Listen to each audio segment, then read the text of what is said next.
Welcome back, everyone, to Occult Archives. You know, by now we dig into the stories behind history's most, well, let's just say fascinating, and maybe, just maybe, a little bit feared texts. And today we're looking at something that's got a bit of both. The Kabbalah. It's captivated people for centuries and, yeah, scared some folks off too. Definitely a mix of reactions there. It's episode 253, and we're calling it The Kabbalah, Forbidden Mysteries of Divine Emanation, Hidden Knowledge, and the Esoteric Origins of Philosophy and Religion.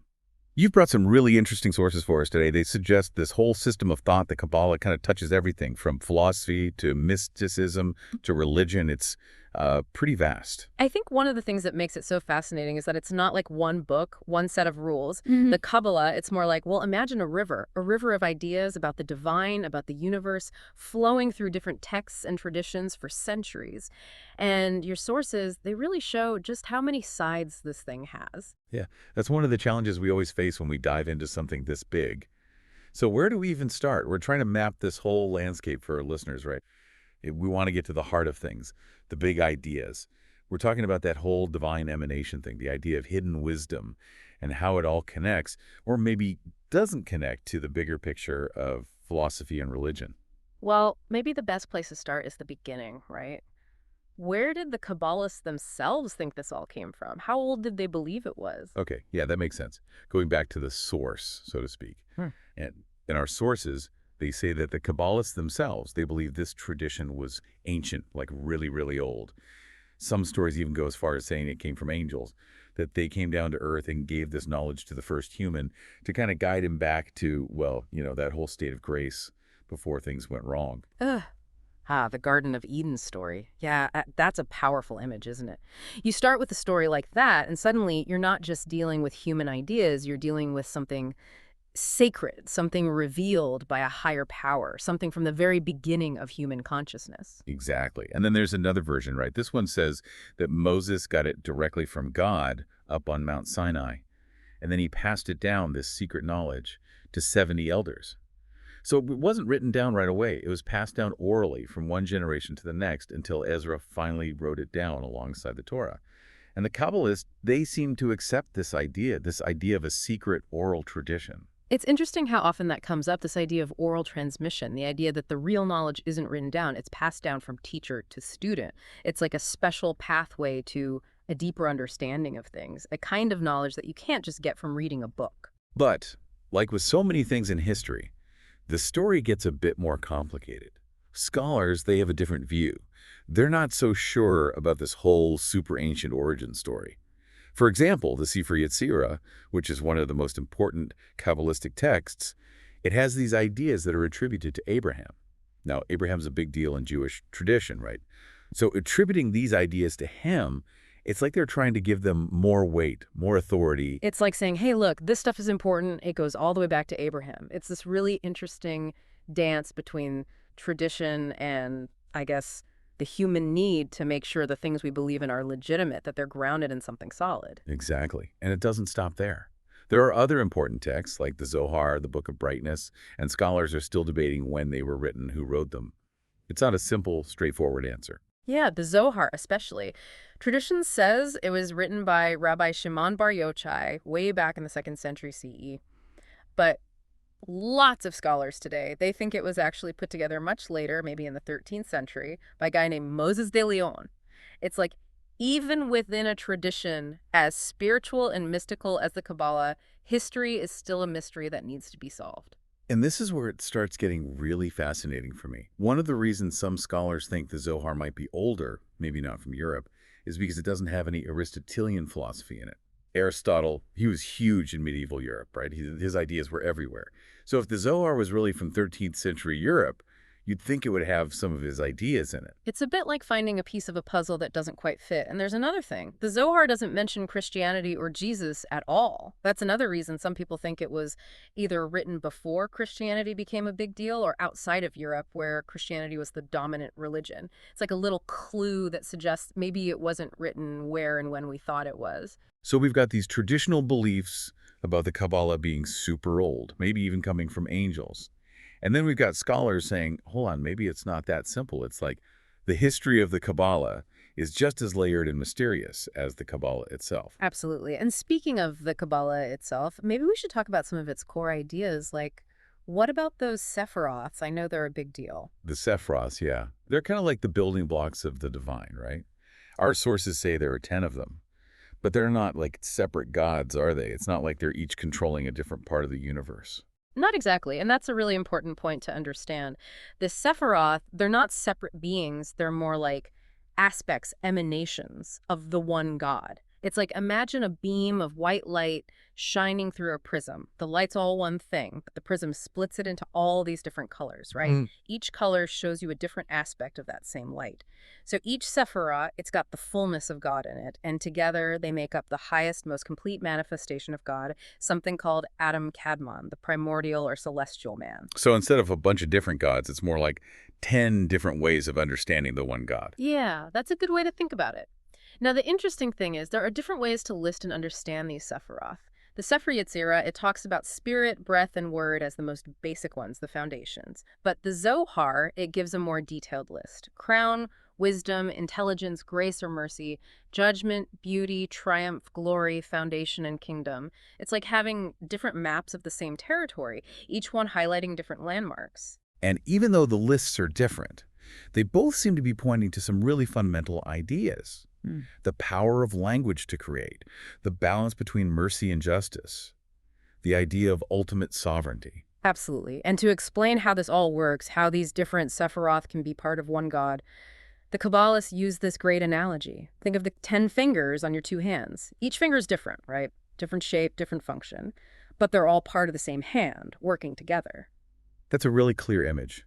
It really shows how you can have unity and diversity at the same time. And from a Kabbalistic point of view, these Sephiroth, they're the most accurate way we can understand the ultimate principle of everything. It's like they're pushing the limits of what our human minds can even grasp about the nature of God.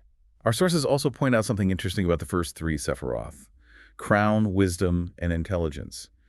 They say these can be seen as knowledge, the knower, and the known within God himself. It's almost like a self-contained circle of divine consciousness where knowing, the knower, and what is known are all one and the same thing. And that's what's so mind-blowing about it. It's saying that at the highest level of reality, thought, and existence, they're identical. You find similar ideas in some philosophies that talk about the connection between mind and reality.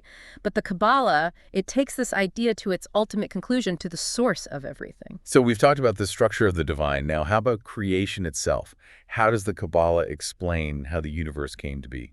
The main idea here is emanation. It's not like the idea of creation out of nothing, which is what some other religions teach. Instead, emanation is more like an unfolding, a flowing forth from the absolute source. So it's like God's essence is gradually spreading outward. Exactly. Imagine a single point, completely simple, the absolute beginning of everything.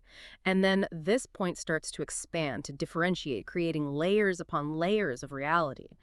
Each layer is less dense, less purely divine than the one before it. And our sources even mention this idea of a celestial alphabet, these figures written in the heavens that hold the secrets of creation. It's like the universe is a book written in a language we don't understand, a language that holds all these deep, hidden truths. Which brings us back to this idea of hidden knowledge, right? The Kabbalah says the universe isn't just a bunch of stuff, it's a text that's filled with divine meaning, waiting for us to decode it. Exactly. And this whole idea of emanation leads to another fascinating concept. The idea of ancient worlds or sparks. Think of them like earlier versions of creation, trial runs that didn't quite work out and had to be dissolved before our universe could exist. And the reason they failed, according to the Kabbalah, is because they didn't have the form of man. They needed us, humans, with our specific structure and potential to exist in order for creation to work. So we're not just some random addition to the universe.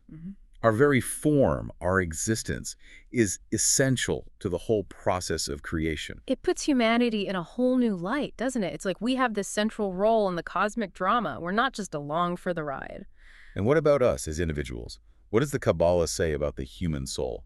In the Kabbalah, humans are seen as the peak of creation, a kind of microcosm, a miniature version of the entire universe. They say we contain within us all the levels of reality, from the highest spiritual realms down to the material world. And our soul, it's not just one thing, it's got three parts. The first part is spirit, which comes from divine wisdom. Then there's the soul, which comes from the sephira of beauty, representing harmony and balance. And finally, there's this lower part, the animal soul, which comes from the sephira of kingdom, the realm of material existence. So we're not just one simple entity, but a complex mix of different levels, different aspects, all working together. Exactly. And here's another interesting idea. The Kabbalah says there's an external form of man, like a blueprint of the human body that exists before we're even born. This blueprint descends at the moment of conception and becomes the template for our physical form. It's like Plato's theory of forms, isn't it? The idea that there are these perfect, ideal versions of things that exist before their physical counterparts. It's fascinating to see these parallels between different systems of thought. It is. And the Kabbalah also says that the soul's journey into the physical world, it has a purpose. It's not just random. It's about growth, about learning, about going through the experiences of life to develop spiritually. It's like a school for the soul, right? We come here to learn and grow. Precisely. And those desires we have, the good and the bad, the light and the darkness, as the Kabbalah calls them, they're not mistakes. They're there to help us learn to choose, to develop our moral compass. It's by confronting darkness that we come to understand what true light is. And then there's reincarnation, right? The idea that we might live many lives to achieve spiritual perfection. Yes, the Kabbalah says that souls might go through multiple cycles of birth, death, and rebirth to learn, to balance out past mistakes, and ultimately to return to the divine source from which they came. It's interesting to note that Origen, an early Christian thinker, actually had similar ideas about the soul existing before birth and possibly living multiple lives. It's always so fascinating to find these common threads running through different traditions, even ones that seem very different on the surface. Our sources actually talk a bit about how the Kabbalah connects to other schools of thought, like you mentioned Plato earlier. Yeah, there are some striking similarities between the Kabbalah and Plato's philosophy. We've already talked about the forms, but there's also this idea of the androgyne, a primordial being that combines both male and female principles. Some scholars think that Kabbalists might have actually known about Plato's ideas, maybe indirectly, and that these ideas influenced their thinking.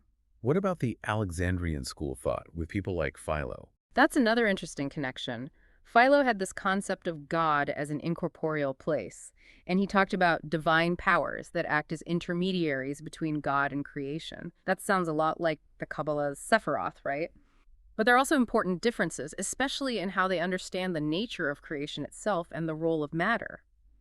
It's worth noting that the Septuagint, the Greek translation of the Hebrew Bible that was done in Alexandria, might have been influenced by Philo's ideas, which suggests there was definitely some intellectual exchange going on. And Christianity, how does that fit in? That one's always a bit tricky. The Kabbalah, like some early Christian thinkers like Origen, is all about interpreting scripture symbolically. But we have to be careful not to force connections or read things into the Kabbalah that aren't really there.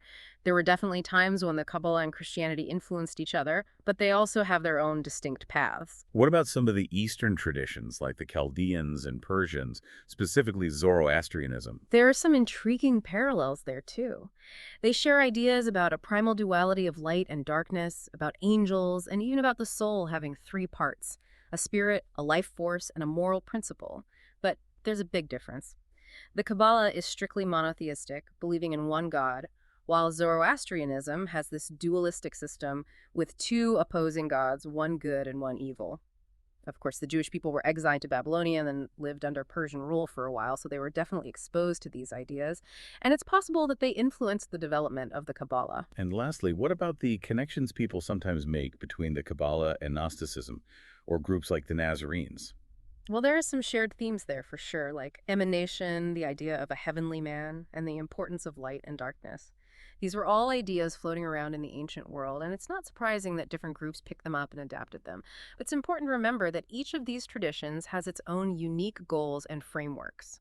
So the Kabbalah wasn't developed in a vacuum. It was part of a wider conversation, influenced by and influencing a whole range of different cultures and ways of thinking. One of the things that makes the Kabbalah so unique is its symbolic approach to interpreting Scripture. Can you tell us a bit more about that? Absolutely. For Kabbalists, every single word, every letter, even every event described in the Hebrew Bible has a deeper meaning hidden beneath the surface. It's like the literal text is just a veil, and behind it lies these profound truths about God, the universe, and the human soul. So it's not just about reading the Bible as a historical document or a set of rules. Not at all. The Kabbalah says the scriptures are like a code that needs to be cracked. They use this analogy of the vestment of the law. The plain meaning of the text, the stories and the laws, it's like the outer garment. It has its purpose, but it's not the most important part. What matters is what's hidden inside. It's like saying, don't get caught up in the literal meaning, look deeper, find the real treasure that's hidden underneath. So reading the Bible from a Kabbalistic perspective becomes this act of decoding, of peeling back layers of symbolism to reveal the hidden spiritual truths. Exactly. It's about trying to find those wondrous things out of thy law that King David talks about in the Psalms. It's about discovering the deepest meaning woven into the very fabric of the divine word. That's a powerful way to approach Scripture. But as our sources point out, this approach also opens the door to some criticism. That's true. Some people say that Kabbalistic interpretations can be a bit far-fetched, too subjective, and they point out that there's often a lack of clear evidence to support some of these interpretations. Some even argue that the Kabbalah appeals to people who are looking for something in between pure reason and traditional religion. They're seeking a middle ground, a way of knowing that includes both intuition and intellectual inquiry. It's like a third path, a way to combine mystical experience with a more philosophical approach to understanding the world. Exactly. It fills a need for people who are searching for something more than what conventional ways of thinking can offer. So as we wrap up this deep dive, what are the key takeaways you hope our listeners will remember about the Kabbalah? Well, we started with the traditional stories about the Kabbalah's ancient origins, but we also acknowledge that scholars are still trying to figure out exactly when and where some of these key texts came from. We looked at the Sephiroth, those divine attributes, and how they're not separate gods, but rather aspects of the one God. And we explored this unique idea of emanation, how creation unfolds from the divine source rather than being created out of nothing. We talked about the human soul, its three parts, and its journey through life, and maybe through many lives. And finally, we touched on the connections between the Kabbalah and all sorts of other philosophical and religious traditions, which shows just how rich and diverse the intellectual world was back then, and how ideas flowed between different groups. It's clear that the Kabbalah is part of a long and fascinating history of human thought, this deep desire to understand the mysteries of the universe and our place within it. Absolutely. And even after this deep dive, we've only just scratched the surface. There's so much more to explore and uncover. So here's something for everyone listening to think about. In our modern world, where so much emphasis is placed on material things and rational thinking, how can the Kabbalah, with its blend of mysticism and philosophy, speak to us today? What can we learn from its ideas about a unified reality expressing itself through so much diversity? What does that tell us about our own interconnectedness and how we fit into the bigger picture? It's a question that goes to the heart of who we are, what reality is, and what our potential might be. We encourage you to keep exploring, to delve into the Kabbalistic texts for yourselves, and to see what insights and wisdom you might find there. Thanks for joining us on this journey into the Kabbalah. Until next time, keep searching, keep questioning, and keep exploring the mysteries of the occult.